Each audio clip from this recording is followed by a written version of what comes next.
That's now. fine. Yes. One of the first questions was, how does PASS influence the remedial programs? So I'll talk to you a little bit about what PASS does and what do we do in the remedial program. So let's select two of the programs that you already know within the framework of PASS theory. The first is the PrEP that came to you, and we have translated and adapted it in Turkish. The second was Cognitive Enhancement Training, or COGENT, which I think you are still working on. Yes. And the third one is well developed, the math module. So both programs, PrEP and COGENT, enhance strategies for cognitive planning. Mm-hmm. And you might like to know what these strategies are. Especially Milne asked me if I can give you some advanced ideas about the brain-based intelligence test in which I am engaged in, and it should be published in about 2 months' time. So both of these programs or strategies are for cognitive planning as well as the use of what we call executive functions. What are executive functions? Such as control and regulation of attention, control of inhibition, Mm-hmm. so that we don't jump into something and be impulsive. Learn to flexible, and shift our strategies when it's necessary. These are the essential pillars of what we call executive functions now, plus use of working memory.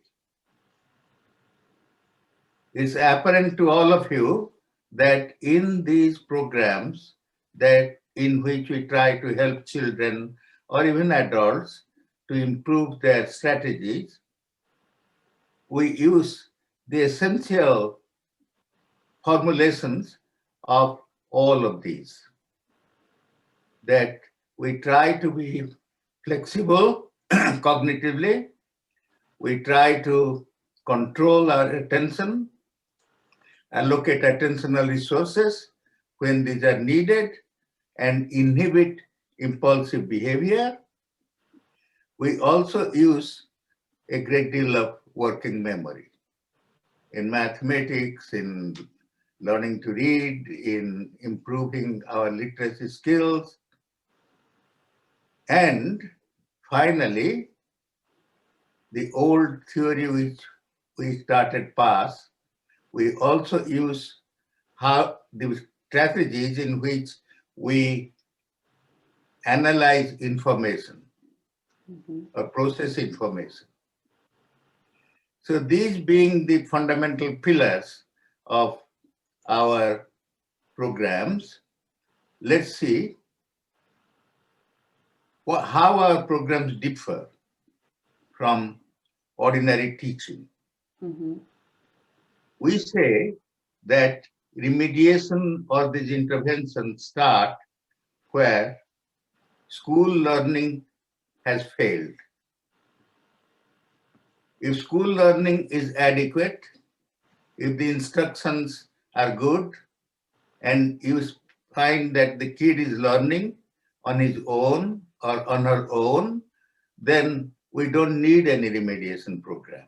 Mm-hmm. On the other hand, I know in Turkey, in India, in Canada, in United States, 15% of children fall behind in learning. Yeah. Even in the best possible country, they say Canada is a very good place because it's so cold that we can't be very bad. We'll die in snow. So it's a very good country. Many people like it. Then nothing happens here. very much like Denmark or Sweden or Finland, for example. Nothing happens there. Always little things that bother you, but nothing more. So Canada is a very good country, but even here, 15% of children are found to have some kind of learning problems. And among them are many gifted children.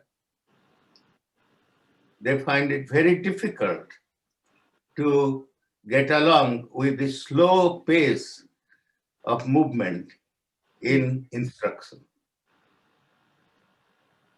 So how are our programs different from classroom teaching, from which the child hasn't learned very much?